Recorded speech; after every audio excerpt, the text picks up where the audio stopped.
Big dog.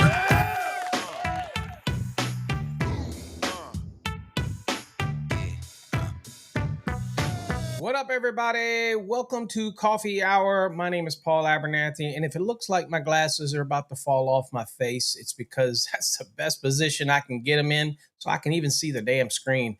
That means it's time for an eye doctor appointment. And obviously, I can't find my razor, so I look like this. Obviously, this is not what I'm going to look like if I were to go to a project or on somebody's job site, so don't you either. Look good. Look the part, okay? You know what I'm saying? Welcome. Thanks for being here. Thanks for joining us on the show. If you've never joined us before, my name is Paul Abernathy. I'm the host of Coffee Hour. We do this every day, Monday through Friday, 8 a.m. until whenever. It used to be 8 till 9, but it seems like I can't hold schedule. So, it's just one of those things. But thanks for taking the time to join me, get your week started, get your day started. Remember, I live vicariously through you folks. So let me know in the comments, whatever platform you're on, except for TikTok, because TikTok is the behind the scenes, but it's not the live show where you can actually comment. It's still live, but you get to see maybe my equipment or whatnot, that type of thing, if that interests you or not.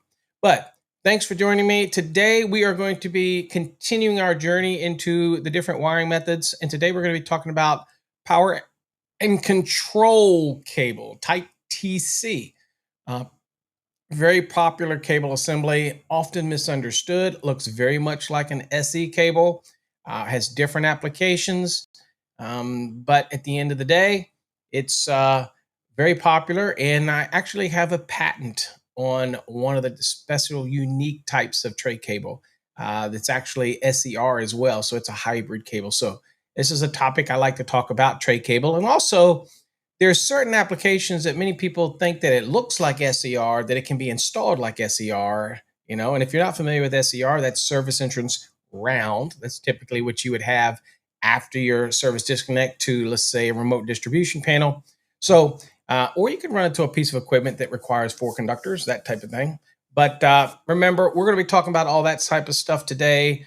TC cable is the topic, Article 336. All right. Also, I want to remind you, if you're looking for a great program to learn the National Electrical Code, not just for exam prep, but to learn it, then check out fasttracksystem.com. We appreciate all the patronage, everybody that helps support us. It helps support this and the ability to keep doing these programs. So again, it's not public, it's not PBS, but we do, you have to pay for it.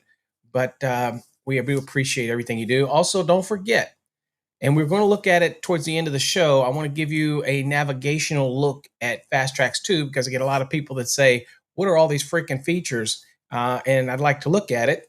Okay, so we're going to do that at the end of the show. So that's Fast Tracks Tube. If you're interested in that, check it out. I think it's the best video. The young developers that developed this, I gave them a wish list. I asked them to add certain features, things that I wanted within our budget, obviously. And I think they nailed it. The fact of the matter is they added more features than I think I'd ever use. So rather than scale it back, I'm just going to leave them. But we'll look at that later today. If you're interested, if not, I'll let you know when, and you can roll off into the sunset. You don't have to watch it on Fast Track about Fast Tracks Tube if you don't want to. That's fine. You do you, boo. But again, I'll talk about it later. So, hey, folks, let me know who you are, where you're from in the comments, depending on the platform you're on. I will see them, share them on the screen, answer various questions. Again, today we're talking about tray cable, but let's go look and say some shout outs to some folks over on the screen here. Let's see here. Let's start out. And there you are on the screen. What's up, Jonathan? Glad to have you here, my friend. Welcome to the show. David's in the house down in sunny Southwest Florida, putting out those emerging plan review fires. There you go. It's your job, bro. Put them out. There we go. What's up, Adam? Good morning. I am great. I can't complain except for the fact that all of a sudden the vision. Now, I'll tell you, being a diabetic, is, and it's my doing. Even though my father had it, mother had it, everybody had it. It's my doing. Okay, I eat crap, and not literally. I'm just saying. I eat junk, and over the years, the diabetes has gotten worse. I had to cut out breads and rolls and tortillas, or to the best I can. Everybody's falls off. I did find, this is not a sales pitch. I did find a new bread that doesn't have all the BS in it, and it's like zero net carbs, which is amazing for a diabetic because even though it will rise the blood sugar, it makes it plateau slower and it's greater. So for me, folks, there's a bread out there called Hero Bread. Okay. And if you're interested in the replays, I'll put something in the comments about it so that you can, there's a link that you can go to and find out about it. If you're a diabetic or you just want a healthier bread, a healthier rolls, they make Hawaiian rolls that literally have 0 or 1 net carb versus like King's Hawaiian rolls, which are 16 grams of this and so much sugar, and it causes blood sugar. And you know what's in it, not this stuff you can't pronounce. I stumbled on it. It's not a sales pitch. I don't get a commission for that type of thing. But what I'm saying is I can now eat bread again. And I did it and tried it yesterday, and it did not cause my blood sugar to spike. It went up because it's still calories in, but it was smooth and it dropped off almost immediately. And that means that I can at least enjoy some of the nicer things. Is it more expensive? Hell yeah, it is. It's expensive bread. But if it means that I can enjoy things like bread, like sandwiches, okay, like crescent rolls, like tortillas, then that's the way to go. Okay. Anyway, it's called Hero Bread. You can Google it online. You'll find it. Okay. So let's kind of get on with our folks here. Let's see, Adam. Again, thank you, Adam. Glad to have you here. Michael, welcome. Glad to have you in the house, my friend. Welcome, Michael. Let's see who else we got here. Santana's in the house. Good morning, Santana. Glad to have you here. Samantha is in the house. Throwing up that hashtag win early. There you go. Getting in on the drawing. We have the second CMECP. David was in the house. There we got Jason's in the house. They got the memo. There you go. Let's see here. What's up, Manny? Glad to have you in the house, Manny. Good morning. Glad to have you here. Stephen's in the house. Good morning, Stephen. Glad to have you here. Tara, Joe Wheeler Lake in the house. Glad to have you here. Let's see here. We got Manny. We got Paul. Paul, welcome. Our sign guy / electrical guy down there in Houston. Welcome. What does it say? He said, also meant to include professionally and efficiently putting out permit fires as they become evident.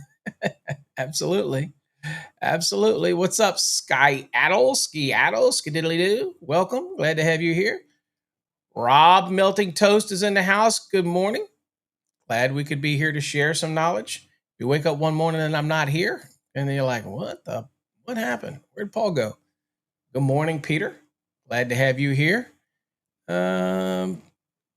Thomas is here. Thomas says, good morning, all. Believe it or not, we use a lot of TC cable in hazardous locations at our fuel farms. Yes, absolutely. You can get TC, ER, HL, and use it in those locations.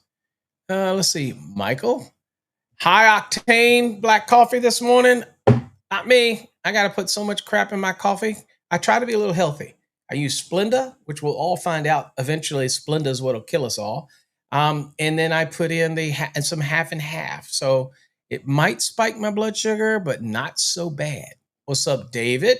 Glad to have you here, David. Oh, by the way, I'll give a couple announcements as well here in a little bit, in a minute. What's up, Kendra? Glad to see you back again. And then Leo, glad to have you here. Welcome to the show. Okay, so let me say a couple things real quick as far as just announcements. You might have noticed that we stopped doing, and David's like, I told you so. But we stopped doing the 5 o'clock replays, at least for now. One, because we're promoting Fast Tracks Tube more, and we're slowly moving all the videos over to Fast Tracks Tube. So it didn't make sense to, if you can't join the live, then we want it to be able to watch the videos later.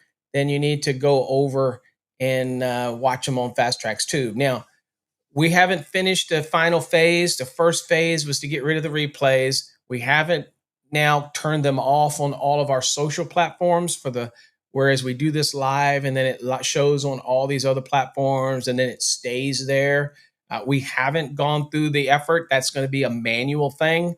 I'm not going to dump that on Jeff, and I don't want to run around and have to delete them from Facebooks and everywhere else. So first step was to remove the replay, and they are going to be slowly added over to Fast Tracks Tube, and that way you can go there, and they'll be in their own special category, so you can just flip through. They're not necessarily going to be ordered by date because it really doesn't matter. It's topic driven, right? So they'll be over there. I'll show you that later.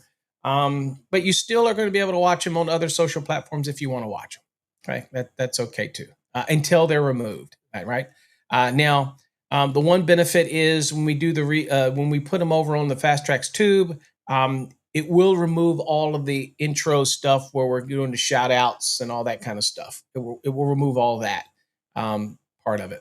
Okay. That way it cuts it down a little bit, and it will remove spinning the wheel at the end. It removes all that kind of stuff. Okay. All right. So let's get into today's topic, talking power and control cables.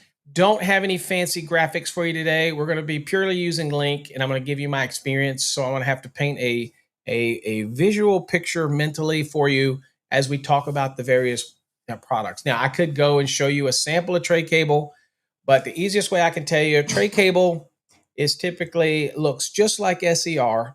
It's typically a bit more rounded, Doesn't have to be. The standard for that says that it is to be more round like or roundish. And so, and the UL standard is 1277. And the only time that we have to worry about perfect roundness, to be honest with you, is if we're going to be doing a hazardous location application or something that we're going to, maybe a class 1 division 2, because that's all we make it for, or a class 2 division 2.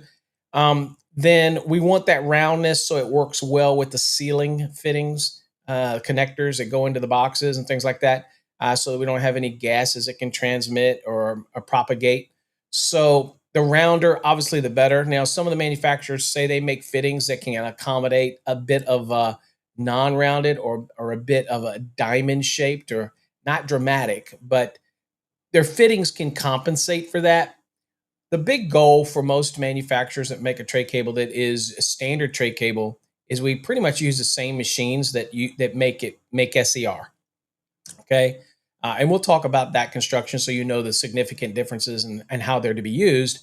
But when we know, we make an effort to add more filler, which is filler space to fill up the voids inside of the cable that's between the conductors and the outer sheathing, in order to make it as round as possible, so that if somebody chooses to use it in like a class 1 division 2 or class 2 division 2 location, then what happens is that it will fit with the fittings better, that type of thing. So we try to make an effort for that, but be aware that you can get some power control cable that may not be perfectly round. And somebody says, well, that's a violation of the listing. No, it's roundish. Didn't say it has to be perfectly round. It's round-ish. And as manufacturers, we play on that a lot. Okay. All right. So let's go on and look at the NEC. Actually, you know what? We could actually do lesson today because I've got it up on the screen as lesson. And if you have any questions, please, by all means, feel free to ask, that type of thing. What's up, Red Dog? Woo, woo, woo, woo. Big dog. Says good morning. It says I was recently promoted to foreman supervisor, looking for advice on when working with stubborn old gentlemen who have more years in the trade but lack code knowledge and listing. Absolutely, Red Dog. I actually have a podcast that's scheduled to come out on talking with that and dealing, because there's other people I know that are very close to me, friends of mine, that also have been promoted. And the reason you've been promoted, Red Dog, is because you took your game to the next level. You joined these things. You learned the code. So you're not just a guy that can turn a wrench. You're learning the mental part too. And employers want that. And that's the kind of people that get promoted. So when I hear people all the time say, I don't need to know code, that means you're just going to be a wrench jockey for the rest of your life. You're never going to expand your knowledge and move up. You have to embrace code. You have to embrace that there's more than just going out there and twisting wire nuts. I'm just saying. And you're doing that. And that's why you're moving up. But there is a way that you can deal with those older gentlemen. And it's going to be tough. So some people are hard and stubborn in their ways. John, friends of mine have the same aspect of that, where they have a lot of knowledge, and the older guys think they have a lot of knowledge. They have a lot of they've learned little things, tips and tricks, but they're not good with the code. And they've been doing things because they've been pressured for years to just make it work. Somebody above them has said, just make it work.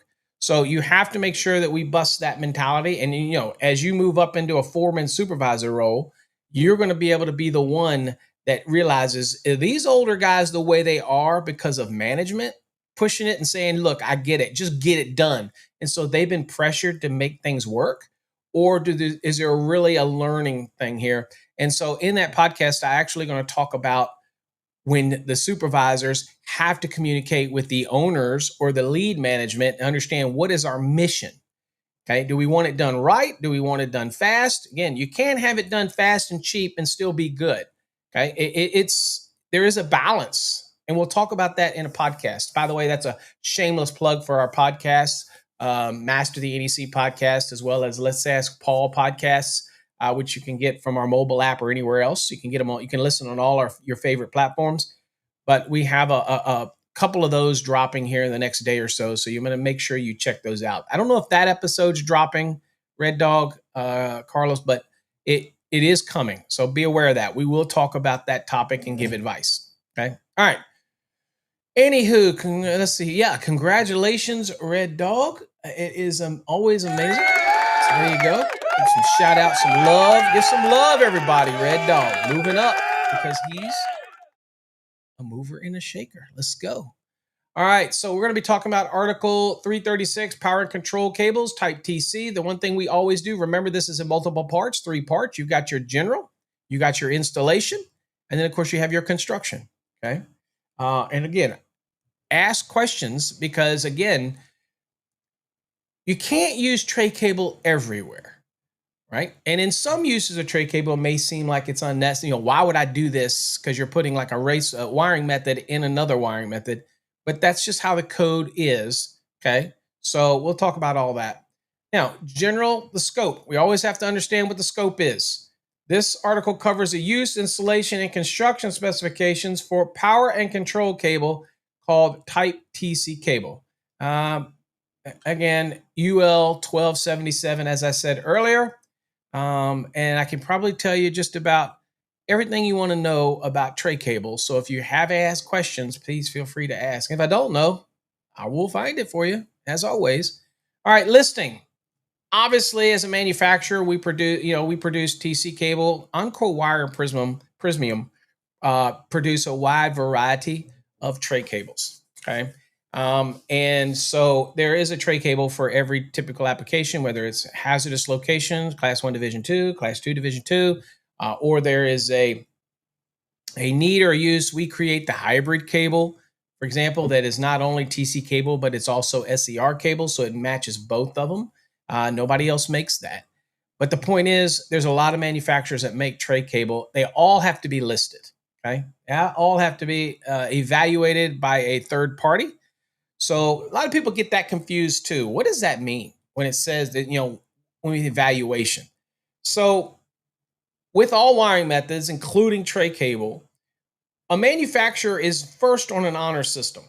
We make the product and we make it in accordance with the UL 1277 standard, which is going to tell us the conductors we can use in it. It's going to tell us the sheathing thicknesses, going to tell us how to cable it, going to tell us everything we need. Going to tell us the minimum size as far as the standard equipment grounded conductor in it, irrelevant to the NEC.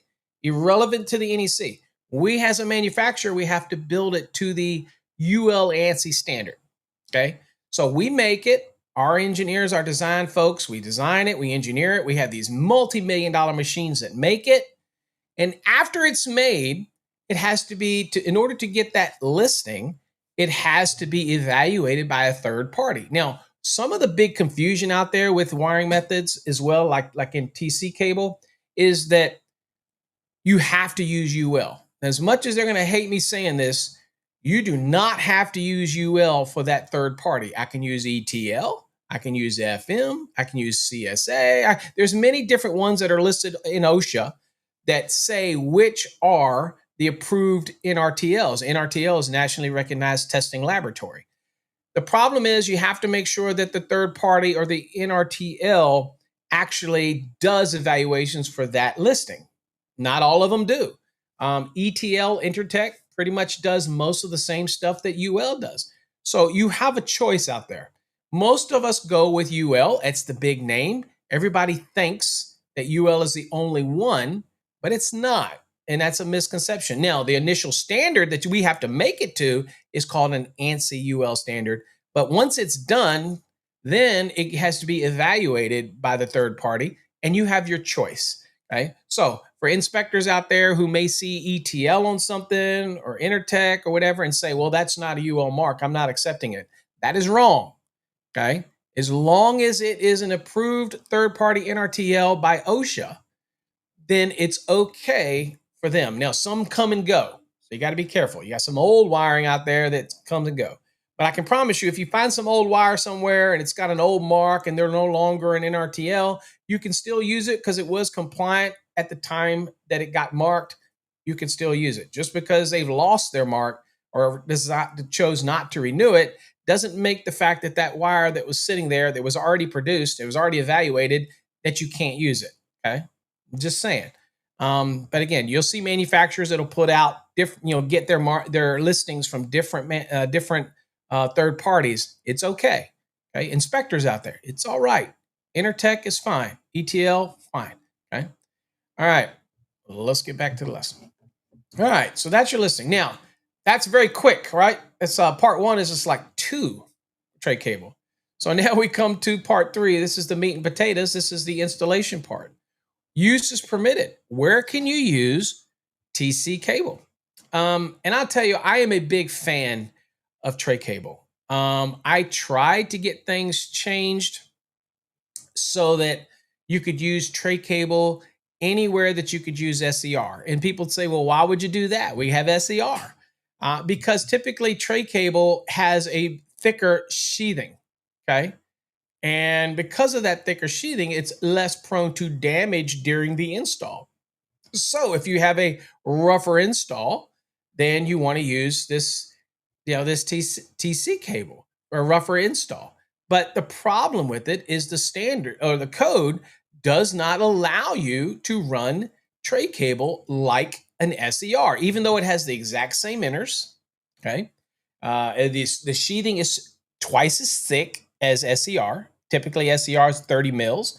The most of your tray cable is going to be 60 mils thick. Okay. Bigger, it gets thicker, but 60 mils. So it's twice the thickness, same conductors inside. The only difference between SER and except for it's a different UL standard, 854, the only main difference is for SER, it puts a fiberglass wrap, we call a binder, around the internal conductors, right? Doesn't change its rating. It's just a binder. And then you extrude over it. And that's where you get your PVC extrusion over it. Typically gray, but it could be other colors. Nothing says it has to be gray. The biggest difference, again, is the fact that it has that binder in there that is the fiberglass. It doesn't add any temperature rating. The only thing it's there for is to hold all the conductors together. That's the main issue with it when you're doing it. You don't have that requirement for tray cable. Tray cable doesn't need a binder unless it's necessary to keep roundness and maybe to put in fillers and things like that. Then you'd have that that binder that would hold it all into place. A lot of times also for something like an SEU, which is the other type of SE cable, it looks like a U. We'll be talking about that in an upcoming episode as well. We'll be looking at the SEU and SER. And it may be tomorrow's topic. I'm not sure. But at the end of the day, as the PVC deteriorates, the binder would still hold it in place, keep it resilient, that type of thing. All right. So, I mean, there's different things to remember about all this, but at the end of the day, they look pretty much the same. But tray cable has a thicker sheathing, same inners. Remove the binder because it's really irrelevant in the use application.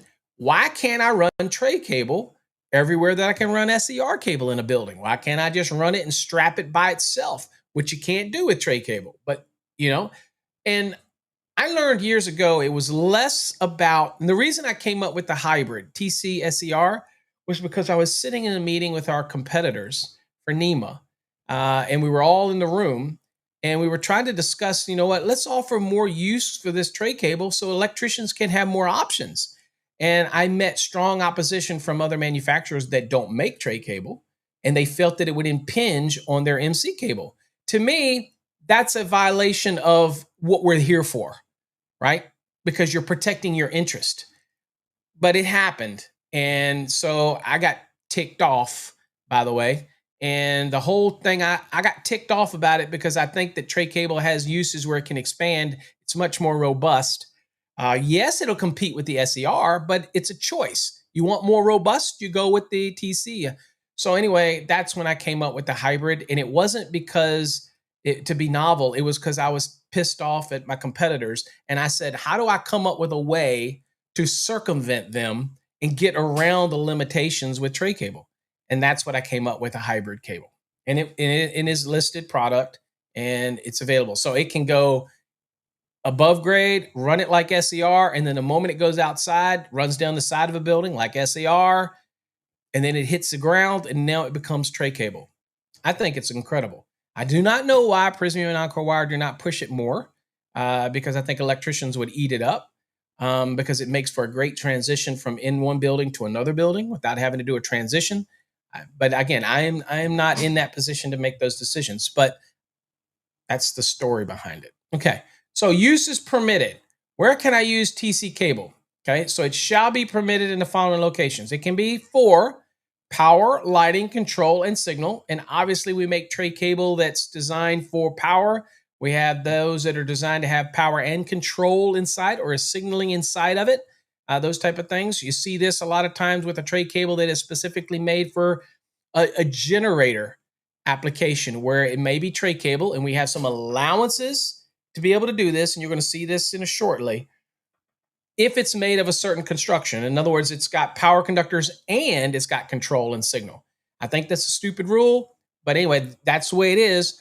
If it's got both power and control in it, then we have some limited applications that we can use it in a dwelling. Other than that, you can't run tray cable anywhere you want unless you do some other things. And we're going to look at all that.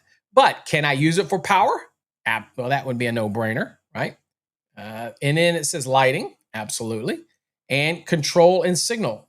And some of the smaller tray cable is used a lot in lighting applications and in control and signaling. So again, it's not just larger conductors or not just trying to get 600 volts, 1,000 volts. It can also be used for signaling control. Just want to make sure you're aware of that. Also, tray cable in cable trays should be a no-brainer. Tray cable can go in cable trays, right? Including those with mechanical discontinuous segments up to 1 foot. So what does that mean? So it still can go into a cable tray. It's robust enough to be able to traverse over non-continuous tray segments. Now, I'm not talking about cable trays today. One thing that people don't know, or the reason they say, well, Paul, why aren't you doing an episode already on cable trays? Because cable trays are a support system, right? They're not a wiring method. They're a support system. They support cables. So I'm segmenting it out, and that's a whole separate topic when we're talking about cable trays because it can handle a whole bunch of different types of cables, but it is more a support system rather than a wiring method in a way that we're discussing it here on the show. So that's a reason. So somebody asked that. But in a cable tray like this, that's mechanically discontinuous segments, you still have things you have to follow connecting these segments together or bonding these segments together if they're metallic. But all this is saying is I can run tray cable inside of one of these cable trays, and maybe it's not a continuous, maybe it has up to a 1 foot gap between the segments. Okay. Ignoring the other requirements for bonding. We're not talking about the tray, just the cable. Then it is okay to traverse that gap. Okay. That's what we're saying. But in general, it can go in cable trays. Okay. But it can traverse those separate segmentation type of trays. In raceways. All right. Yes, I can put cable tray in a raceway. And you might say, well, doesn't that defeat the purpose? Not if you want to run TC cable inside of a building, even though you know the inners are exactly the same as what you would run if you pulled individual conductors in the raceway. It's still going to be THHN, THWN-2 inners, or XHHW-2 inners. It's still going to be the same inners.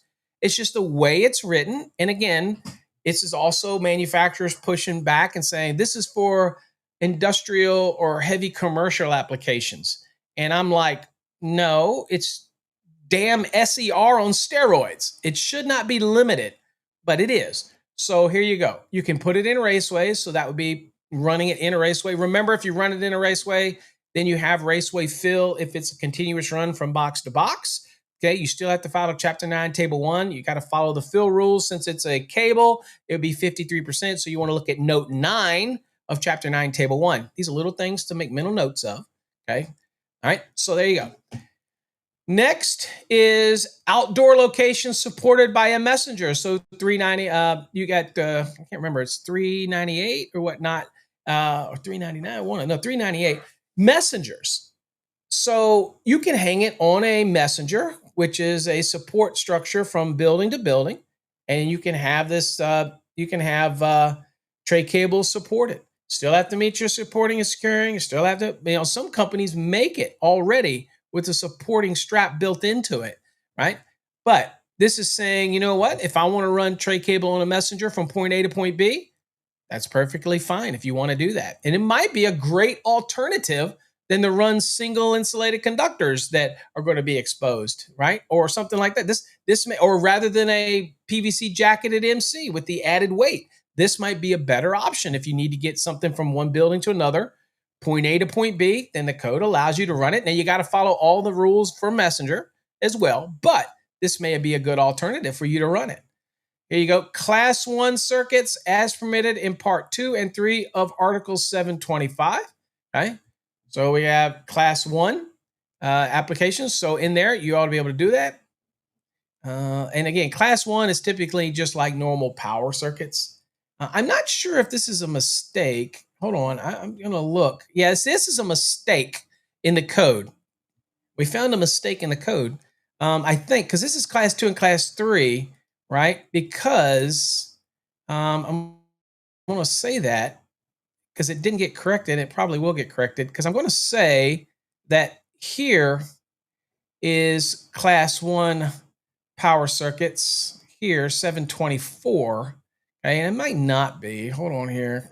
So that might not be a thing. It still may be accurate. I'm just trying to look and see since we're here.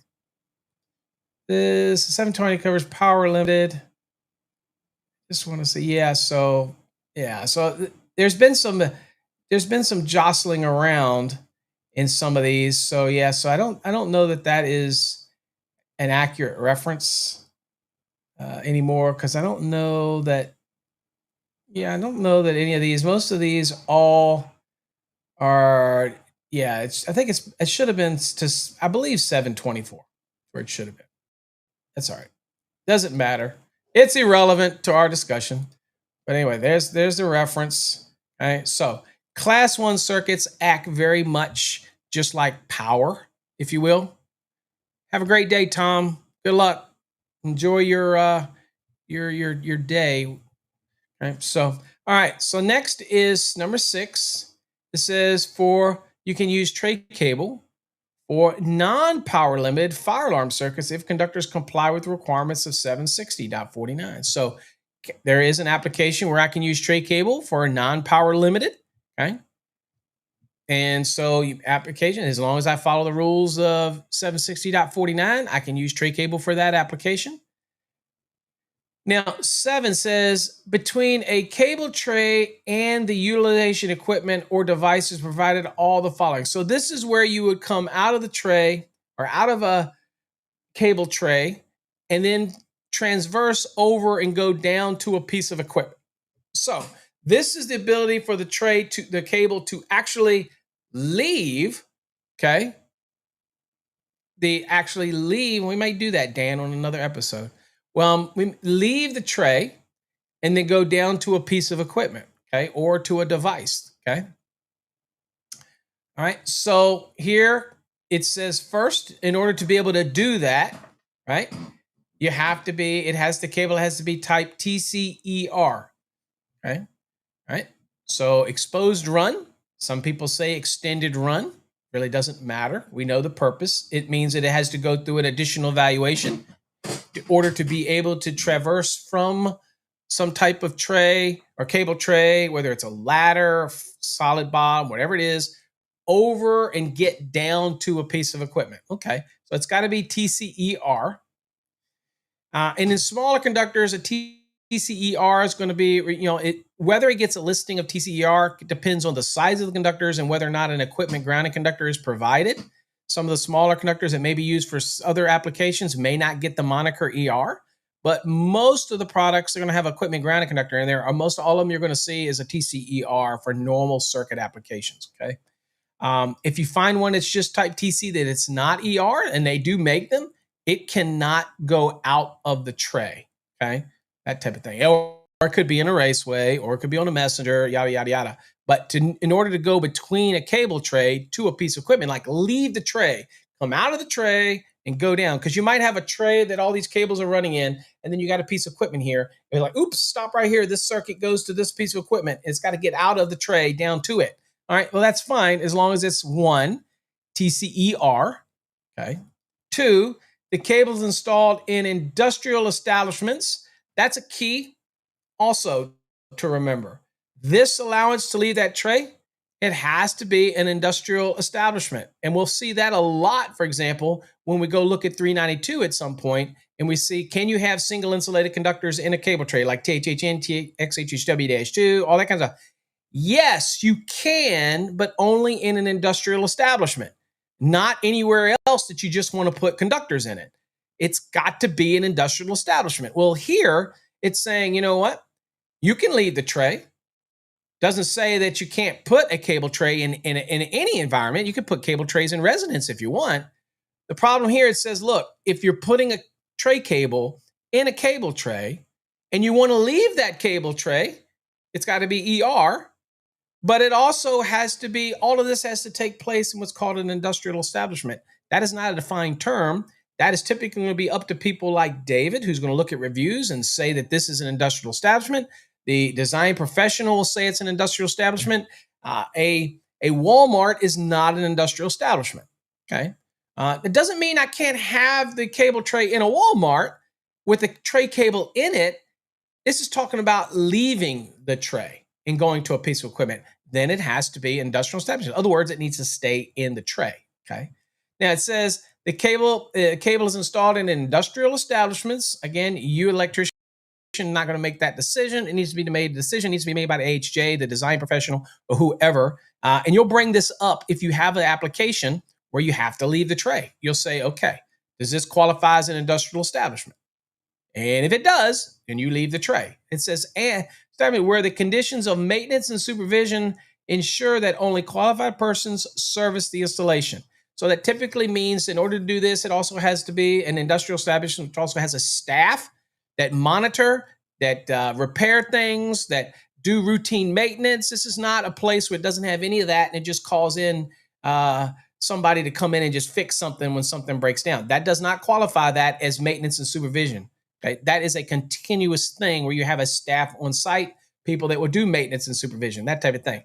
A gray line that you have to work with somebody to determine that's what they have. Now, if there's a normal maintenance schedule, maybe they're a third party, but they come in on a regular basis and they're not just there to fix issues, but they're there to do maintenance, all that kind of, then maybe you can get it to qualify.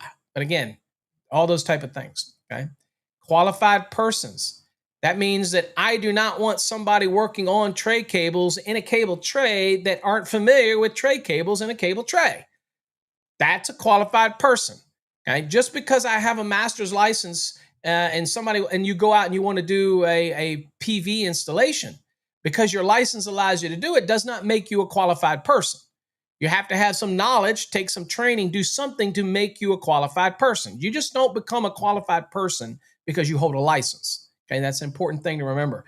Knowledge is what increases your qualification. So you have to seek that knowledge, take a little training, take a course, supervise with somebody, learn from them, gain that knowledge, then you become qualified.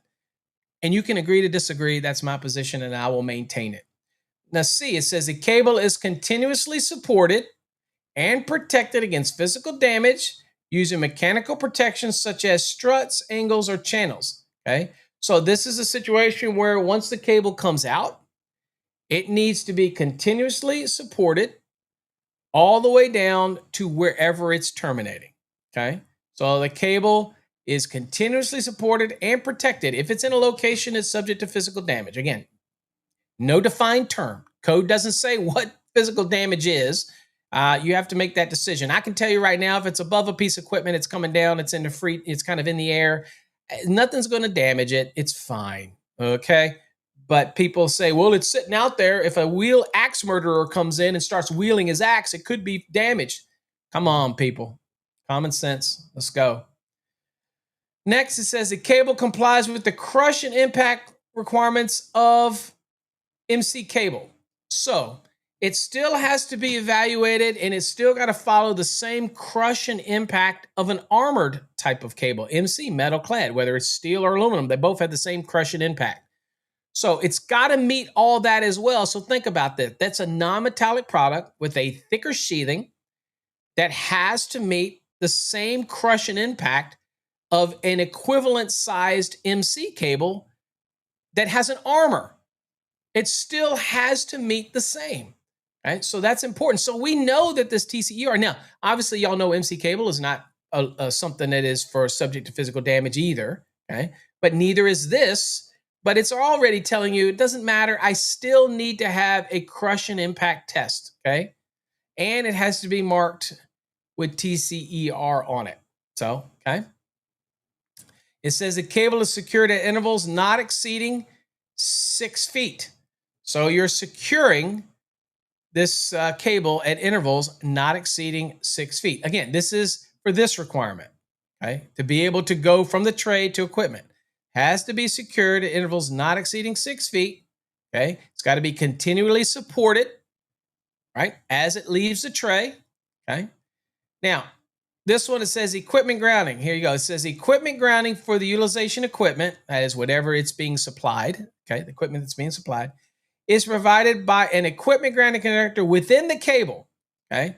Important aspect of it, because they do make TC cables that don't have equipment grounds. They're for different applications, instrumentation cable, all those type of things that are still considered tray cables may not have an equipment ground. In this case, it says, look, equipment grounding for the utilization equipment is provided by an equipment grounding conductor within the cable. The cable containing conductor sizes 6 or smaller, the equipment grounding conductor shall be provided within the cable or at the time of installation. One or more insulated conductors shall be permanently identified as an equipment grounding conductor in accordance with 250.119C. Okay, so we need it. Now, there is an exception here, and this exception is the exception to this rule right here. The main thing it's going to be targeting is the continually supported, the securement requirement and that type of thing. So let's read the exception. It's a very important exception and utilized all the time. All right, very important. If you're a somebody that's and hold on for a second and make sure I'm not cutting anything off. No, I'm not. Okay, good deal. All right, I just want to make sure I wasn't cutting anything off. It says, look, we're not subject to physical damage. Okay, that's a good start. It says the TCER shall be permitted to transition between cable tray and between cable tray, okay, cable tray to cable tray, okay, and equipment or devices, okay, so I can go from the tray to a device or to equipment, okay, I love it so far, for a distance not exceeding 6 feet without that continuous support. So look, up here, it says it has to be continuously supported.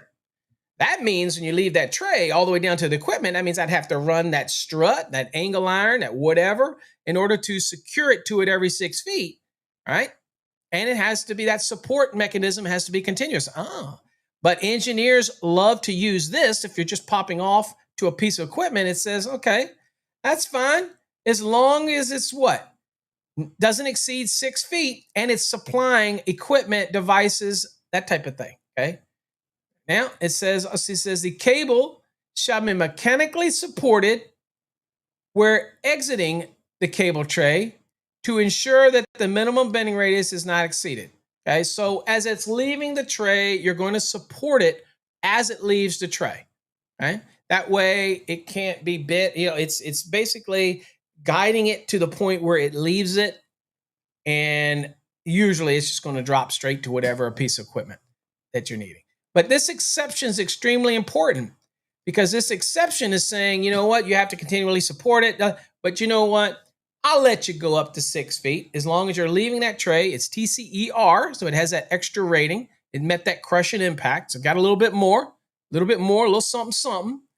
And it's between the tray and it's going to equipment or it's going to a device. Okay. It's not talking about, okay, you know, trays. Hold on here. It says, let me highlight the most important part. That way it's easy. And I can't zoom in, but this is the most important part of this whole thing right here. I don't know if you can see it in the colors. It says TC shall be permitted to transition between cable trays and between cable trays and equipment or devices for a distance not exceeding 6 feet without continuous support.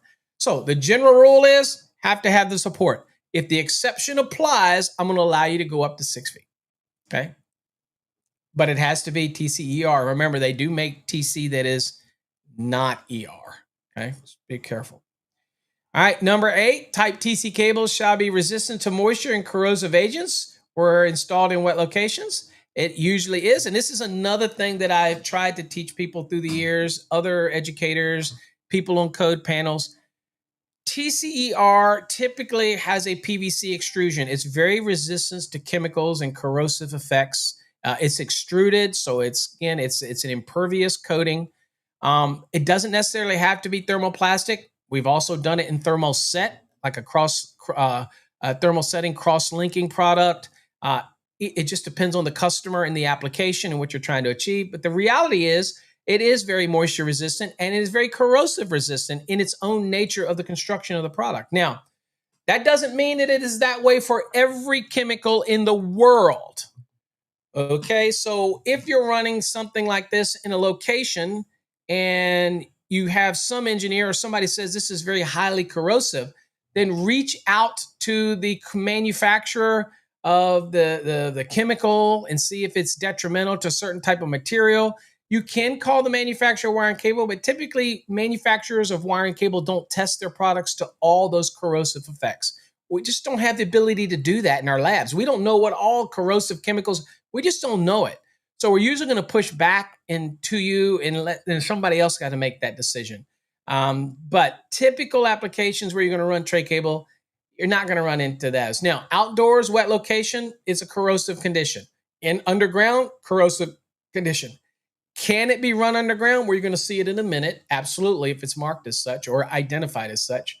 But just remind you that it has to have this type of covering.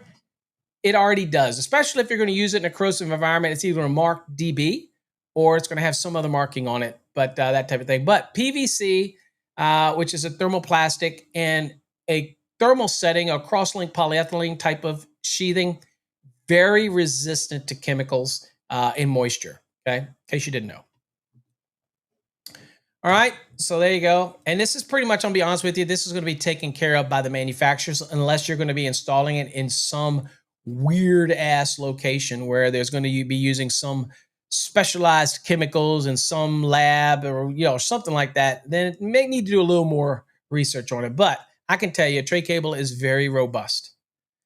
All right, number 9. Now, this is the one that I have been working on for quite a few years.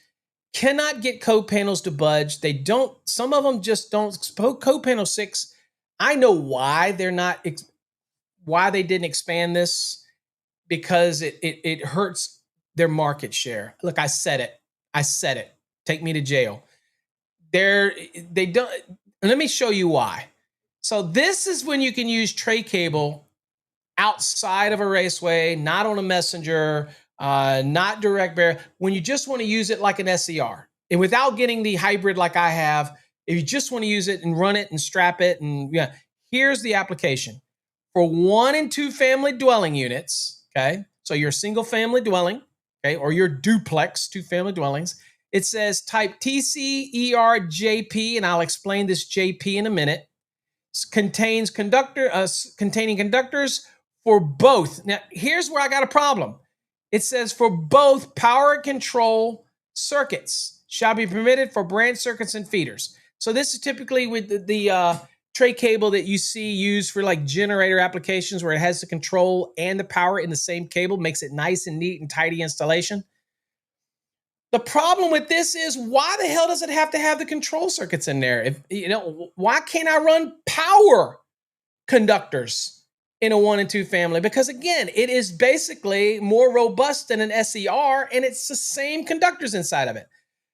They put this word, because it has the word both right here, basically limits the application for this tray cable, which in a building, you may have a neat need to go from inside to outside, and you would love the convenience of using a tray cable, right? To be able to do that. It's readily available. It's flexible for the most part, but you can't.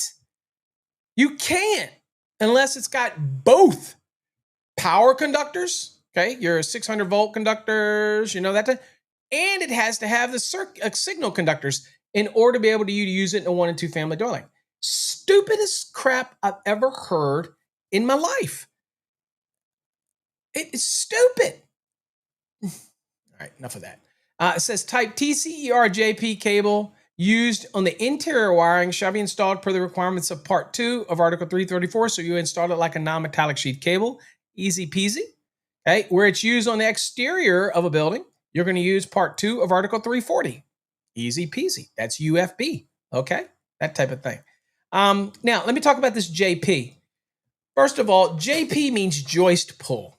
Okay. For those that don't know what that means, your typical, for example, an Encore wire and Prismium, most all of our tray cables, we're going to put that JP mark on it, even though it's not necessary. The only place in the National Electrical Code where that JP mark is necessary is right here. Right here. That's it.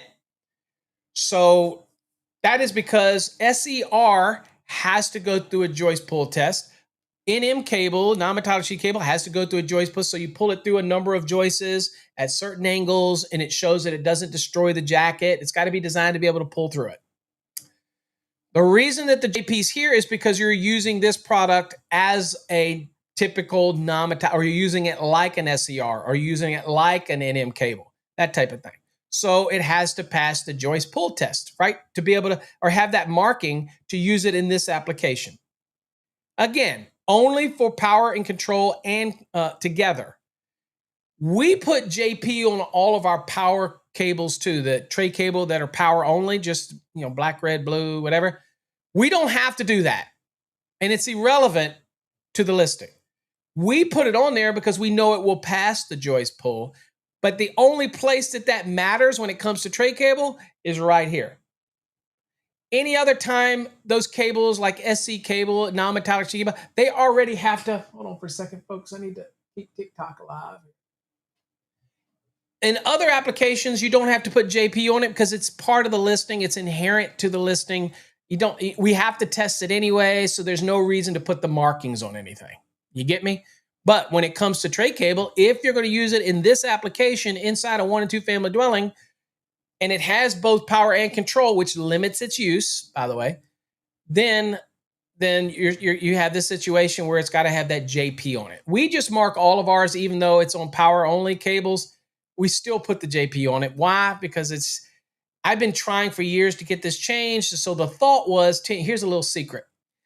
The reason that we put it on there, JP on everything, is because years ago, I thought that I could get the code panel to see my ways. I submitted public inputs. I explained to them it's exactly the damn same, yada, yada, yada.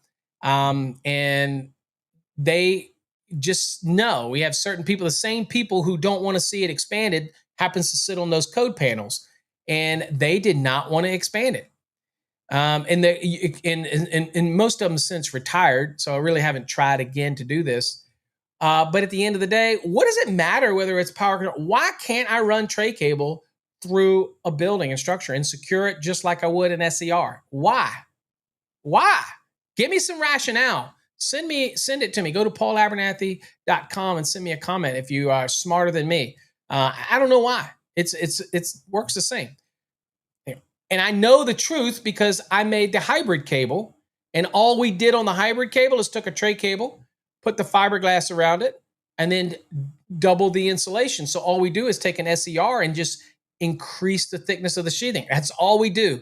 And it passes the tests. It passed both 1277 and 854. So I know the truth. Okay. Anyway, maybe in the future, who knows? All right. So again, will it compete with other products? Yes. But again, it gives you more options as an electrician. And I'm all about giving electricians options.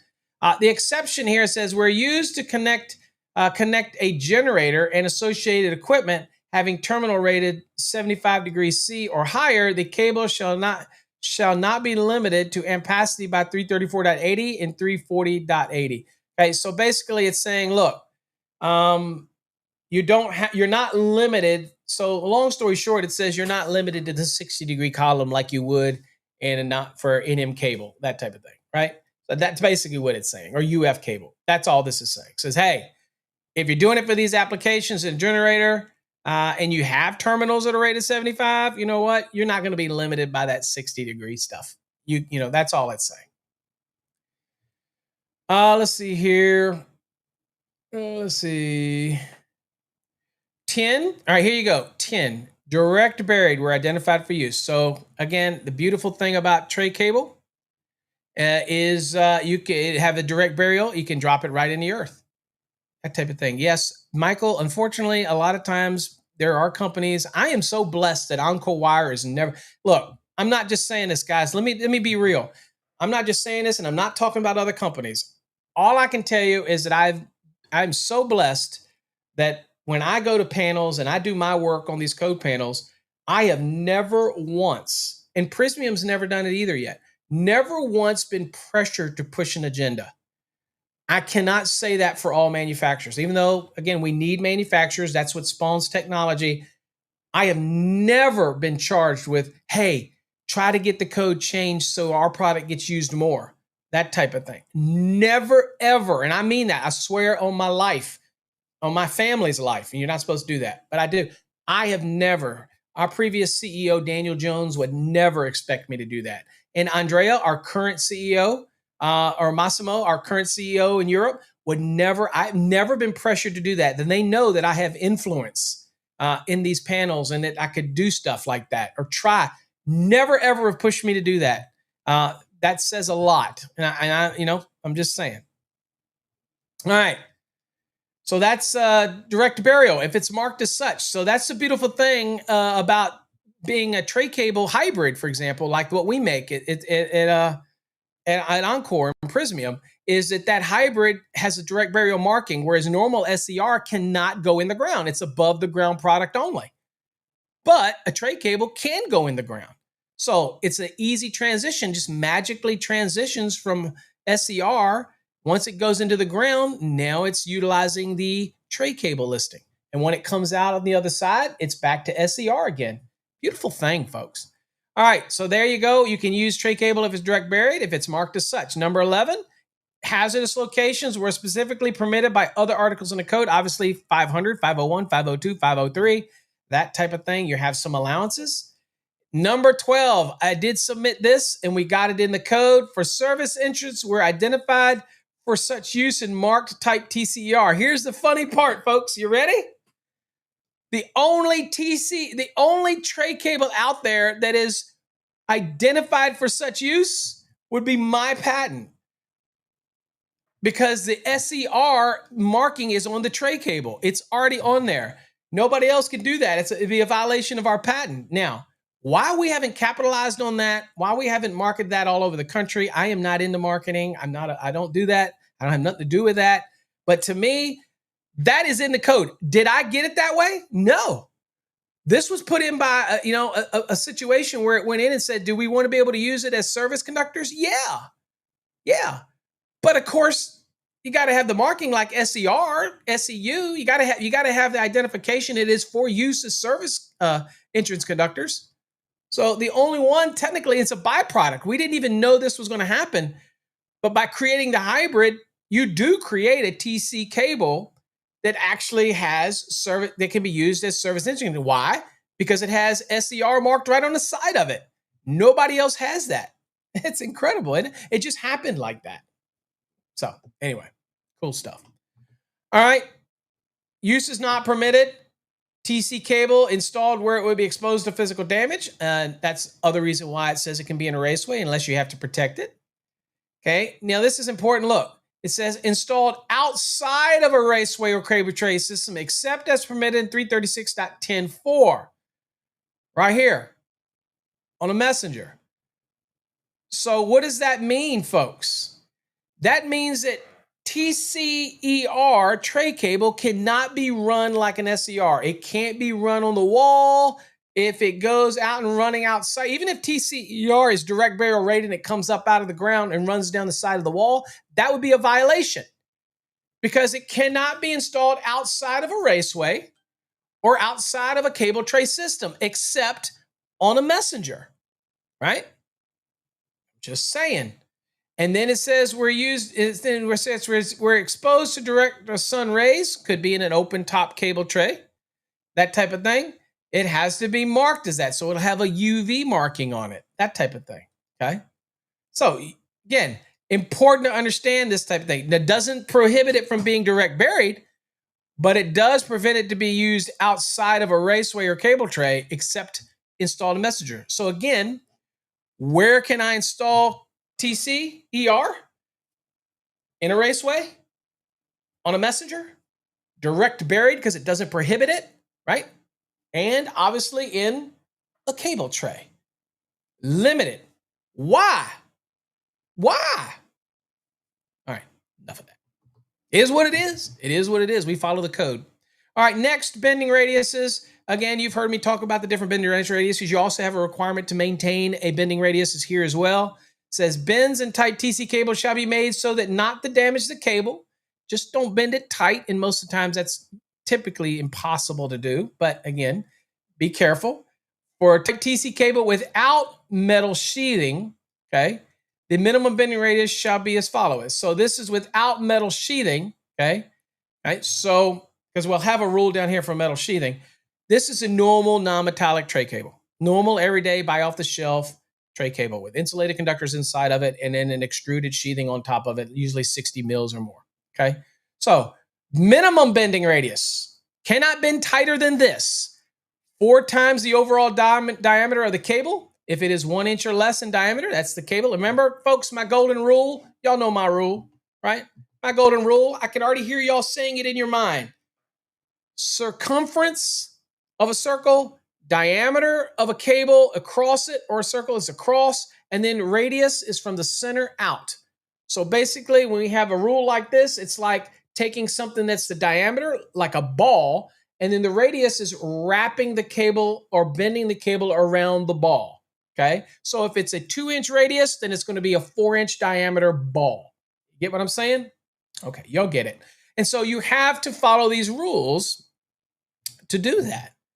So 4 times the OD, then it's 5 times the OD if the cable is larger than 1, but it's not more than 2, okay? So from 1 to 2.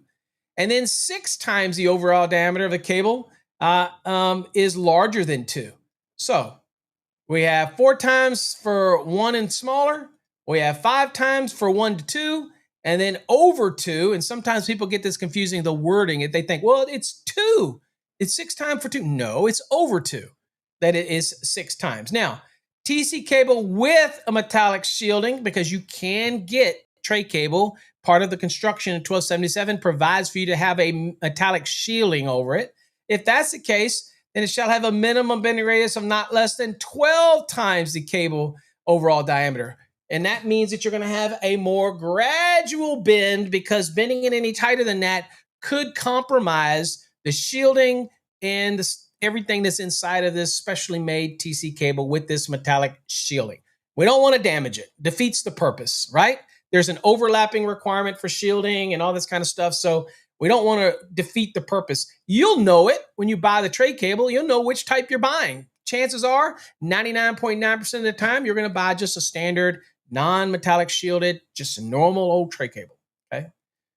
Ampacities. The ampacity of TC cable shall be determined in accordance with 392.80A. Remember, 392 is talking about cable trays. And so this product inherently goes in a cable tray. Of course, again, you see there's other applications, but inherently, when it's determined the ampacity, you're going to go to 392.80A, and it's going to give you directions for when you may put this tray cable inside of a cable tray, depending on how you layer it, where you put it, spacing, all of that's going to affect the ampacity of this conductor. Now, that applies to 14 and larger conductors in accordance with 402.5 for 18 through 16. So you're going to follow the accordance with 392.80A for 14 and larger. If you're dealing with 18 through 16 conductors, you're going to use the ampacities in 402.5. It says we're installed, and in accordance with 310.10, we're installed outside of the cable trays where you're permitted. Okay, so what does that mean? Okay, make this simple for everybody. I love making things as simple as possible. If you're going to use it in a cable tray, it depends. Remember, you're going to have to follow the rules of 392 for cable trays. So it's going to tell you how you place it, how you install it. There's a number of cables that are in 392.22. You follow the design, engineer will do this, or whoever. And once you have that design and how it can go in there, then you'll look at 392.80A to see what the ampacity. Most of the time, it's going to send you back to 310.16 or 310.17, depending on your install. That's your ampacity for 14 and larger, okay? If you're going to be using smaller tray cables, then you want to use 402.5 for 18 through 16 gauge. That's where you're going to go there when you're installing them in a cable tray. That's where you're going to go to get the rules and different ampacity requirements. Any other application, direct burial, on a messenger, in a raceway, those type of things, you're going to use 310.14 like always, and ultimately it's going to send you and give you ampacity values that are going to be out of 310.16 for the most part for those applications because it's outside of a tray, that type of thing. It's pretty simple. They could have broken this down in bullets and maybe it would have made it simpler for people, but it's pretty simple to read. So I don't think it's not overly complicated. Okay. You have 3 different applications where you get to determine the ampacity, that type of thing. Construction requirements, same as thing.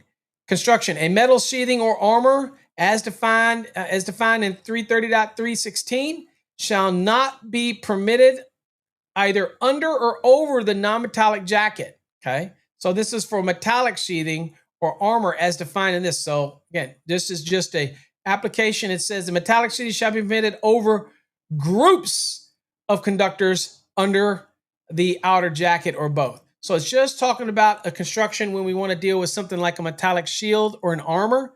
And you'll see again what it talks about it in 330.116. That is for MC cables, same type of armor, same type of construction. Okay. But it just says it shall not be permitted under or over the non-metallic jacket for that application, right? Metallic shields shall be permitted over groups of conductors. So that's typically if a shielding would be wrapped on the interior, like a shielding around the actual, typically it's like a polyester aluminum shielding that can be wrapped around, that type of thing, that is okay. Under the outer jacket or both. Conductors. Now here's where it gets me all the time, right? And again, by the way, this is only if you want to run a metallic one. That's not your normal tray cable. That's only for that. Conductors. For ungrounded, grounded, and equipment grounded conductors, the conductor sizes shall be 14 to 1,000. Copper, nickel coated copper. I've never actually seen these. And 14 through 1,000 for aluminum or copper clad aluminum. Installation types shall be one of the types listed in table 310.41. Again, that is your lists. That is your THHN. That is your XHHW. That is all that type of insulation. The same stuff that we're going to put in SCR, by the way, or SCU. Same type of stuff. Okay. So it's or table 310.42.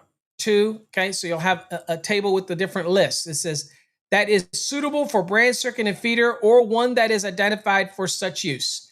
The control and signal conductors, the minimum conductor size shall be 18. So that's like an exam question. Like if you get something on exam, what's the minimum size control and signal conductors for a tray cable? If you get that on an exam, there it is. 18 copper, all right, or 14 copper clad aluminum or 12 aluminum. Those are your sizes. And remember, it depends on the size of copper, depends on the material you're using. Now, where it's used as a fire alarm system, and they do make tray cables, the smaller sizes that meet the 1277 that can be used. It says we're used for fire alarm system. Conductor shall also be in accordance with 760.49. So 760 we know is dealing with fire alarms. So if you want to use it for fire alarm, make sure it meets all the rules in 760.49. I very rarely ever see tray cable being used. I see instrumentation tray cable being used for that. If so, it still has to meet 760.49 to be used if you want to use it for fire alarm system.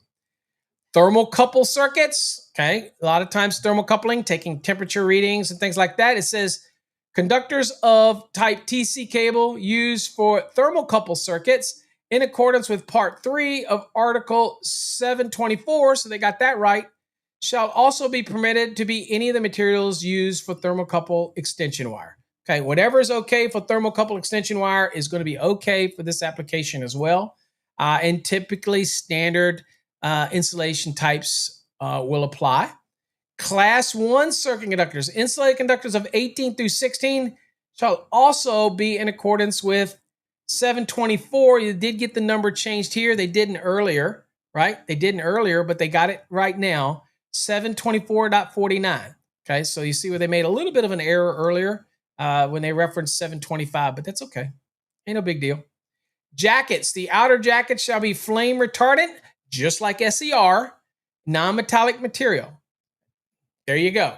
That's so far you see it's not a whole lot of difference in SER, right? Markings. There shall be no voltage marking on type TC cable employing thermocouple extension wires. Okay, so I'm not going to put any voltage on that. That is specific to thermocouple wires, not specific to just your normal tray cable you buy every day. You still got to do the markings. You're required to have all the markings. 336.30 hazardous location cable. This is important right here. It says cables listed and marked as TCERHL,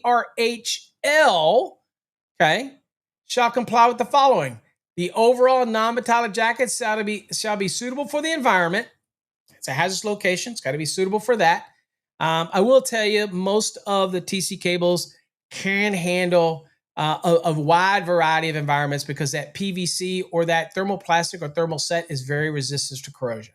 So usually that's not going to be an issue. It says the overall cable construction shall be essentially circular in cross section. Now, notice this word essentially.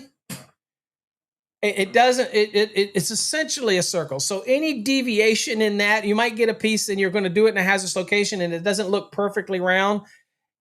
People question it, right? Because it needs to be perfectly round. No, it's essentially circular. So there can be some deviations. The manufacturers of the fittings that go on this, they know this. And from my understanding and talking to them, they say their fittings will accommodate various deviations in the roundness of a cable. But I know most people, most design people, most inspectors are looking for that circular type of thing. So when it says essentially circular, again, that leaves some, they could say shall be circular in diameter or whatever. And, so again, it leaves a little room there. But again, most of it's going to be circular. It's going to be fine. It says the overall non-metallic jacket shall be continuous and gas and vapor tight.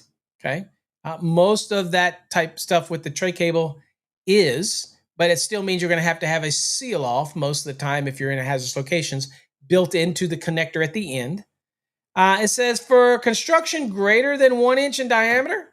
Okay. So this is for larger TC cables, TCERHLs. It says the equipment grounded connector shall be bare. Okay. So it's got to be bare for larger. All right. And it says metallic shield shall be included over all conductors under the outer jacket. So if you're making it for use specifically in a hazardous classified locations, then the equipment grounded connector needs to be bare if they're going to be larger than 1. And you have to have a metallic shield included over the conductors under the outer jacket.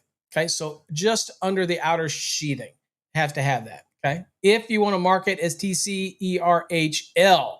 Okay. There are other applications where I can use TCER in locations and not necessarily have to have the HL marking, that type of thing. We'll cover that when we talk about certain applications in the code. All right. That's it, folks. Believe it or not, you made it through it. Let's do some contests real quick, give some stuff away or get you on the list anyway. Let me get my list over here. All right, we'll spin the wheel. Something out of today.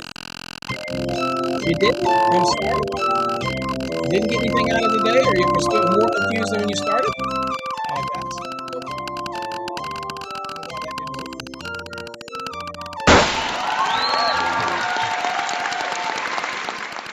Never said I was the best educator in the world. Don't claim to be. Don't want to be. Have zero ego when it comes to education. I just hate when people spread false shit. Man, I love all educators. I believe education is king. I believe people should be teaching. I just don't want people to teach bad stuff. You know what I'm saying? All right, Mike from Outdoors, which is Alex, I believe. I don't think Alex is even your real name, too. I can't remember. I've been to see the email. So this is a minimalist wallet. You're in the drawing for the minimalist wallet. Congratulations on that. Let's spin again. I'm a little over an hour. Not too bad. 15 minutes over. Not too bad today.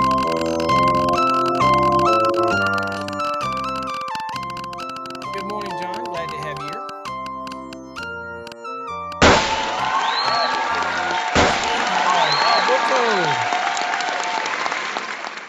Alberto V, you're in the drawing for Trade Hog. Okay. Remember, folks, if you want to see a quick overview of Fast Tracks Tube, hang around. I'm still going to do that here in a second. And you may already be familiar with with Fast Tracks Tube, and you may not want to hang around once we're done. That's fine too.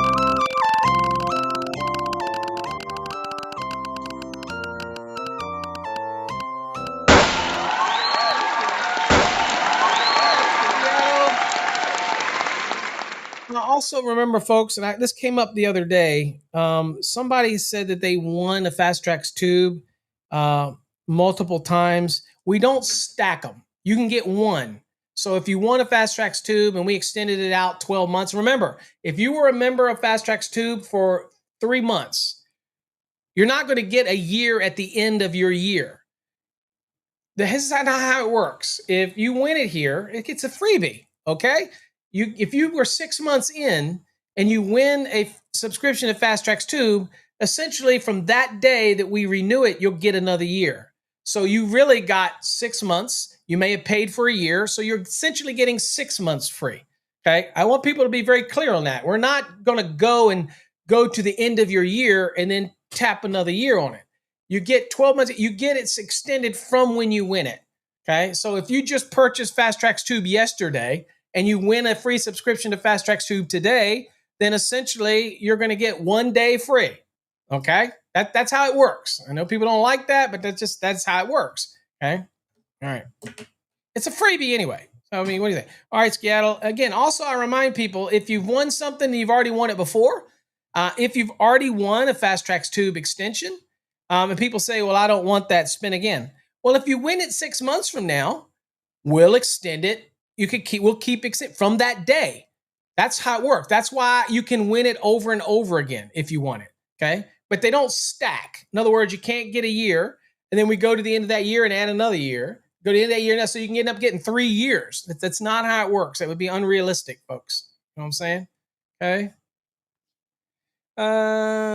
Let's see here. Wire waffles are only designed for 2.5, I believe, that type of thing. So, and I snapped one in our panel, and it fit in. And I think it's a 2.5. I don't have one with me on the table. It snapped in there fine. Worked fine for normal KOs. The normal 2.5, I think, KO worked fine. That's the only application it's for. I may make other ones, but that's the only one I've seen.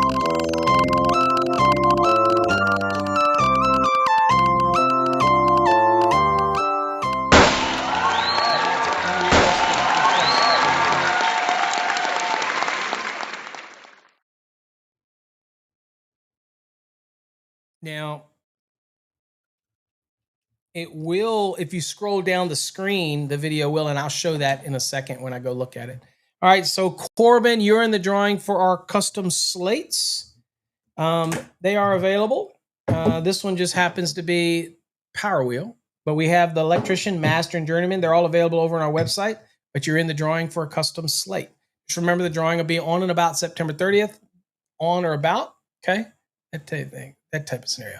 All right, let's go over real quick and look here. So this here, folks, this is what we're looking at here is Fast Tracks Tube. Here you see across the top. So when you come here, fasttrackstube.com, you want to watch us on Coffee Hour every day. You can just click right here. Here's Coffee Hour. And you'll see that it'll come up and it'll load. And that's what I'm doing right now. It'll be right here. See, it says live. And this is it right here. Okay. So that is, and you can share it right here. If you'd like to share the love with us here, spread the love, click on these and share it with everybody. Okay. But anyway, here's your home screen. Let me go back to the home screen. Now, random videos will just scroll across the front. The new videos will line up here in order, and you can just scroll through the new videos. Our podcasts will be down here. You can scroll through them. That doesn't mean all of them will show up. It's just the ones that are featured, and we limited the number. Why do we limit the number? Because if you put too many, it causes the page to load slow and people get frustrated. Okay. Here, if you're an annual subscriber, then they'll come down here again and you can scroll through the annual. Some of the highest rated ones are already propagated down here that you can watch. Okay. So you see we have voltage drop, we have basic electrical math, we have residential bathroom basics, supply side bonding jumpers, armored cables, supply side and load side bonding, wiring a master bedroom, bunch of different, here you go, variable frequency drives, explained, single family dwelling, all this type of stuff, right? We even have some fire alarm stuff on here. Okay, grounding and bonding and stuff like anyway. Swimming pool series is all on here. So these are popular ones. But let me show you. Here is the live only. So if you're a member of Fast Tracks Tube and we do a webinar, in their exclusive webinar, then you would come here and you would click this. Now, if you're on a mobile device, you'd click this because it's geared towards mobile, so it re-optimizes it for mobile. But anyway, if I click this, now what you're going to see is that it just goes back to the main page. The reason for that is I'm not logged in, so I don't have access to it. So that's what you're saying. I'm clicking it, but it's not working. This is only for members, only for subscribers, and that's where we do the live only stuff.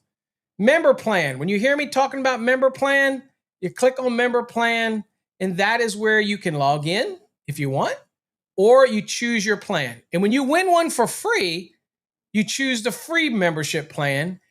Pick your username, fill out information. This won't appear if you pick free. Okay, I'll show you. I'll pick free, and you see that disappears. And you get to join. And then once you join, you join.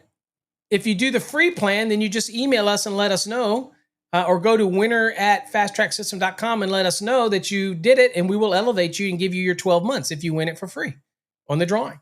Okay. Now that's how that works. Now, videos.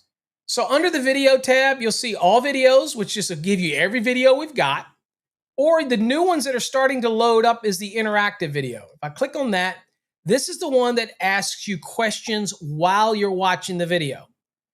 Okay. And so this is one that does that. Okay. Podcasts.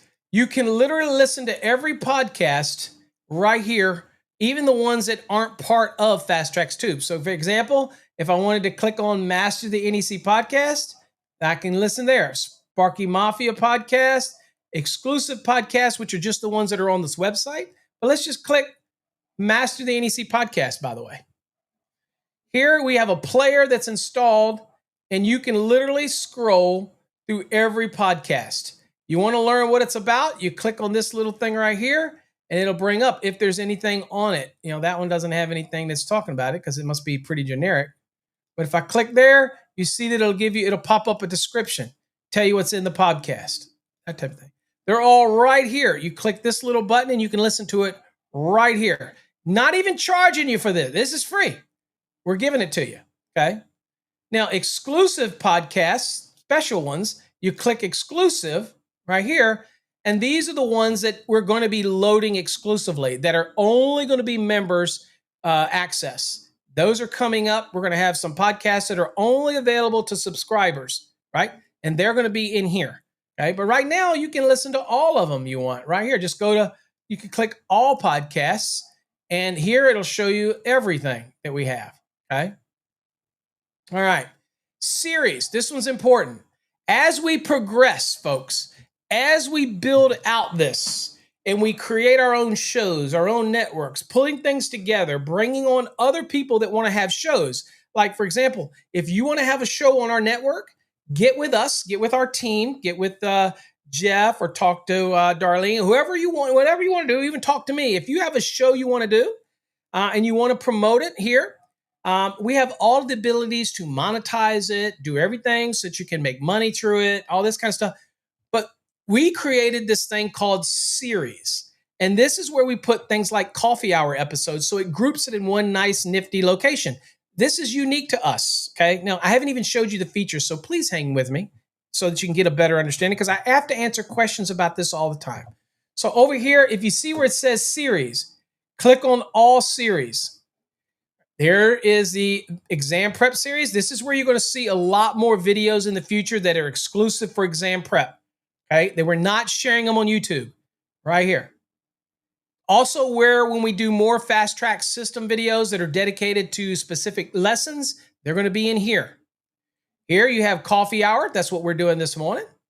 You have some of the recordings here from our Wednesday night sessions. Okay, very popular, where you can be in and sit in and listen to our conversations back when we used to do the Wednesday nights. We have the Master of the NEC show. We have some changes for the NEC. We have single family dwellings, the whole process for the optional. Here is the complete swimming pool and spa series. Here, grounding and bonding series. It's 4 separate videos over, I can't remember how many hours this is on grounding and bonding, taking you through everything you need to know about grounding and bonding. And then, of course, we have standard method calculations. But let me give you an example. So coffee hour, you click on it. And here on the right, you will see episodes. And you got a scroller. There is a lot of episodes here. And all you do is you take it and you click on it. I'll just click on this episode right here. Okay. It'll tell you what the episode is. You can read it in here. It'll tell you what the episode is, what we're talking about on that episode. Okay. All right. Makes sense. But you see, you have to be a member. It's not for free. Okay. Sorry. Doing very little anymore for free, except for y'all do get me. Don't forget to rate it, and I would appreciate a good rating. There you go. Anyway, so here are all the episodes that you can watch them. Here, I'll click on this one. All right, there you go. There's an example there. You got to choose. When you choose payment plan, it's going to take you back here so you can choose what you want. Okay. All right, so there you go. So now let's kind of show you what a video looks like. So let's go back to the home. Oh, by the way, we do have blogs as well. Right here. So if you want to read some blogs, you click on that and you got a couple blogs here that you can listen or watch. Okay. All right. So let's go back home. Okay. This is what I want to show you. Let's go to a video and I want to find a free video. So let me see if I can just search. So here's a search feature at the top. Okay. Here is what people say, how do I navigate? All right. So I'm just going to type in free and see what episodes comes up and see what it says. Okay. All right. So let's see here. So here, if it's subscribed, you'll see subscribe, but it's a way to fund. This is subscribe. So you look for the ones that are free. All right. So let's click here. All right. That's a podcast. So let me go back. Let's see here. So let's go to all videos, and I'll just do all videos. And what you're looking for is ones that don't have this little thing on here that says annual subscriber. All right, so I'll scroll down and see if we can find it. I've uploaded a lot lately. So let's go to the last one. Let's see what we get here. We don't do a whole lot for free, folks. I'm just telling you. Let's see here. Let me see if I can find a free one. You know, this is a paid platform. So everybody says, well, why don't you have more free? Well, go to YouTube if you want free. We don't do free here. We get paid for our education. I'm just saying. If you're in the fast track system and you're in the enhanced program, then you're getting it. It's included. Okay, you're getting it. Let's see here. Let's see here. I want to show you an example, so I need to find a free one. We'll say, Paul, why don't you put them on? I can actually do that. I can add it so when you type free, all the free ones come up. I can actually do that if y'all think that's beneficial, but I can promise you there's not but a couple free ones. I can promise you that. Let's see here. Let me look. Let's see here. As you can see, we have tons of videos up here already. Okay, I'm looking for a free one. Still looking. Again, if you don't want to stay around, I get it. You can go somewhere else. You don't have to stay. Okay. The diehards will stay, you know. Let's see here. See, you got some other educators in here. We got some other stuff in here. Let's see here. Wow. Let's keep looking. I know there's a free one in here somewhere. Oh, here we go. So here's free. So this does say free. Oh, say free. Okay, here we go. All right, so let me click on this real quick. Okay, so here's your player, and it is very optimized. Now, sometimes you won't hear any audio. Hey, folks, Paul Abernathy here. So sometimes you won't hear any audio, and you'll have to click the speaker. It depends on what system, what one we're using to upload it. Okay. And some of the times it depends on the browser you're using, because some of the browsers that you're using will do videos differently, and they don't allow. They have a what's called a policy that doesn't allow audio to start on its own. So you'll have to click. You'll hear it, and you'll think, "Well, something's wrong, Paul. I'm not hearing any audio." It's because you got to turn the speaker on. You know, so that type of thing. So anyway, so this is this. Now here's what's neat. Okay, so here is where you can all these little features. You can give it a heart. You can give it look. I'm going to heart it. But here's some of the features. You can fast forward. You can go to the next video. You can do auto next. You can share it with other people.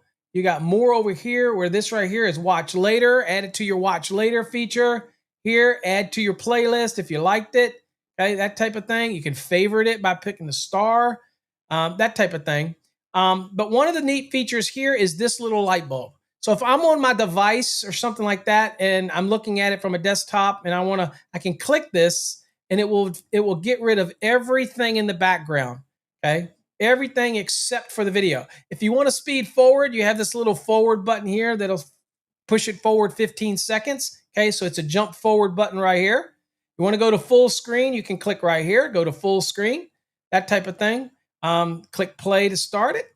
All right. Now, this is a little, turn that back on, that type of now. Now, you have all these features that run down the left side. This is where you would find all of your favorites. This is where you'd put notifications. Like, for example, if I click this, I've got to log in to see this feature, that type of thing.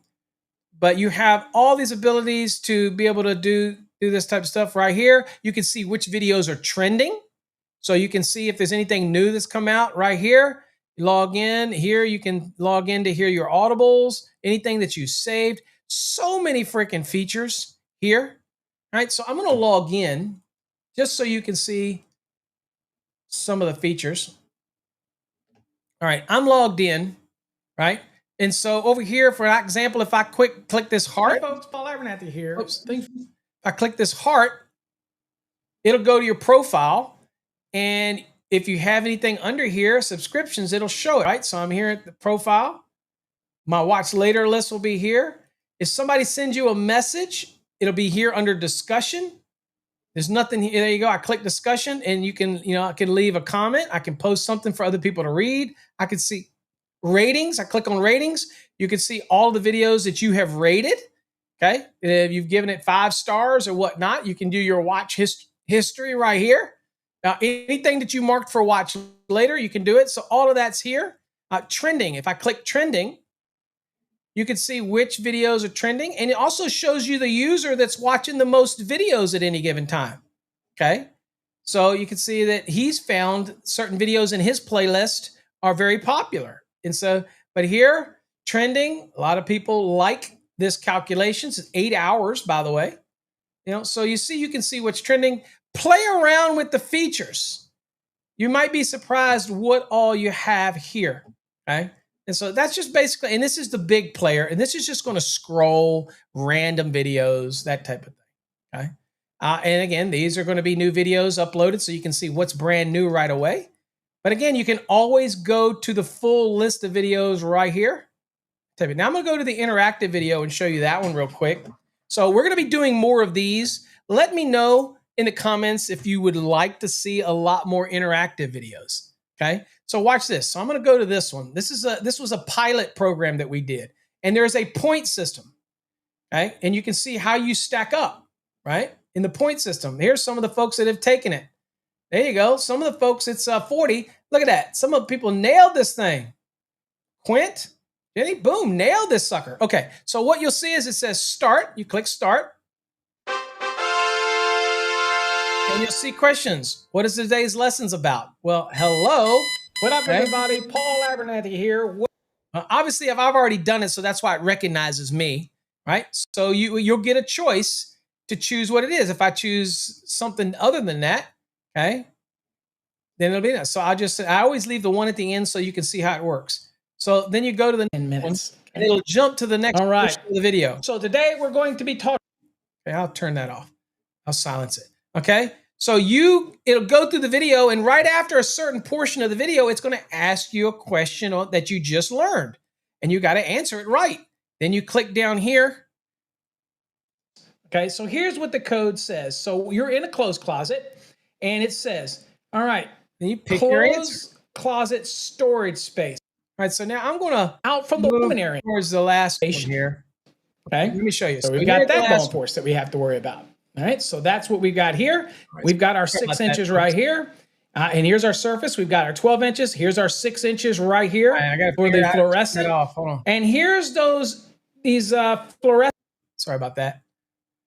Okay, so it also does it automatically, folks, as well. If you're watching the video, the question will pop up, and you need to answer the question. And then you just click the arrow and go on to the next question. This is the interactive. Play around with it. It works in different ways, but it's pretty cool how it works, right? It's interactive. And so let me give you another example here. So let's choose the wrong answer, okay? Well, this one, I did choose it on another video, which showed that it was incorrect, okay? So again, watched it, and you can see the ranking. And there you go. Jonathan only got a 10. Come on, Jonathan. What's up? It didn't look like you stayed in there very long. So if I click on Jonathan, we can go look at Jonathan's profile, right? And see if there's anything that Jonathan's in his profile, any history, any discussions, any ratings. So Jonathan's not done any ratings, but Jonathan is in there. So that's good. All right, but you can see how you stack up if you want. Let's see, I missed that last one because I was doing a video and I was showing you what happens when it did it wrong. And you see here, I got a 35. So womp, womp, womp. I'm not a leader. Okay, here's your leaders. So we want to do more of this. And we're going to create a gamification system. So we're working more with that stuff in the future. And I think people are going to like that, because what that means is we can create different things and y'all can compete. And you can see what your scores are. That type of scenario, okay? Now, one of the reasons why it doesn't let you do the rating again is because that would taint the results, right? So, for example, I can't redo it again and get 100% because it remembers me, and I've already done it already. So it wouldn't be fair, and it would taint the contest if I was able to go back and do it again and get 100%. Nope. So that's why you be careful. That's important, because somebody says, well, I want to take it again. Well, you can. You can watch this video as many times as you want, but can you compete multiple times? Absolutely not. That would be unfair. Okay. That's unfair. Okay. So I'm forever stuck at 35 out of 40 because, I was using it as an example in a video, and it is what it is. But anyway, here you can see it. And you can see the standing. I think it's going to be neat for us to do this. And I think this just encourages participation. And I don't know any other program that does that, folks. I'm going to be honest with you. YouTube doesn't do that. YouTube doesn't create a system that encourages you and you get to see your feedback. I don't want to have to retake this again and again and again until I keep getting hundreds. That would taint the score. You get me? This means, so yes, Jonathan, when you were just sampling it, you're stuck. Sorry, can't change that, and I will not change that. So, people, you have to go through it in order to do it. Anyway, so there you go. So that's a neat feature. Okay, pretty cool, right? So no, Jonathan, you can't ace it anymore because you can't. Now, if you got it right and you just stopped, then you get to go in and you can pick up where you left off. But if you got it wrong, it's going to forever remember you got it wrong. And just like mine, I can't go in and change it, that type of thing. At least I don't know that I can. And I don't know that I want to do that. People can sample stuff all the time. I don't care. But I don't want people going in and testing it and then putting in wrong answers and then coming back and then saying, ooh, I aced it. No, I want you focused. If you're going to enter a quiz, I want you to watch the video to get it right. Otherwise, stop watching it. If maybe you got 2 right and the third one you're like, Dean, I don't know the answer to that. stop. Go back and watch it again before you answer it. That's what it was designed to do. People tell us they want more of these. So we're going to try to do way more of these. Okay. So that type of thing. So anyway, there you go, folks. Hopefully you got something out of that. It was a longer video again than normal, hour and 44 minutes, but y'all have come to expect that. Hopefully you get something out of it. Fast Tracks Tube to me. And guess what? We are going to, you guessed it, we are going to create interactive exam prep. So you can watch a video and get the questions asked you while you're watching the video during exam prep. Is that going to blow your freaking mind? Because there is absolutely nobody on the industry that's doing that. So in the future, when you get exam prep courses, you get the enhanced, you get to come over here. Any of the exam prep stuff that's dedicated that works alongside the Fast Tracks program is going to have questions built into it so that you can interact with the lesson. That keeps you sharp, that keeps you engaged. We're going to do that. I think it's going to be awesome. All right, folks, we're always trying. So when you ask yourself, when you invest in our program, you subscribe to Fast Tracks Tube, you join us every day, you support us on all our platforms. Remember, I'm not saying this to be, we at Electrical Code Academy are 100%. Yes, we got to sell courses. I got to make money. We're a business. But I swear, I believe that we give more than we get. I honestly go to sleep at night thinking that when I created this corporation years ago, I did it for a reason. I wanted to make courses affordable. And if you don't think $375 for an enhanced is affordable with all the crap that you get, come on now. Come on. Be honest with yourself. You go out and have a meal with the family, it's over $100. I'm giving you something that doesn't expire. I'm giving you 800 exam questions plus. I'm giving you competency exam questions. If you go with the enhanced program, you're getting Fast Tracks Tube. You're being able to ask your questions inside the program and get it answered by an expert, not just buying a DVD and not being able to talk to the authors. You're getting me. I'm dedicated to you. I know I got my haters, but tell me one person, please. I'm willing. Tell me one person that gives the electrical industry as much education that I do, whether it's videos, podcasts, training, morning shows, videos, interactive courses. I'm not saying it to toot my horn. I'm saying it because we have built something I'm very proud of. I'm immensely proud of what we've done here at Electrical Code Academy. And we work on a shoestring, I can tell you right now. So thank you all for taking the time and watching. Those that hung in here and didn't jump off. I know who the loyal folks are. I know who you are. I appreciate you. Go play around on Fast Tracks Tube. Not a lot of free stuff.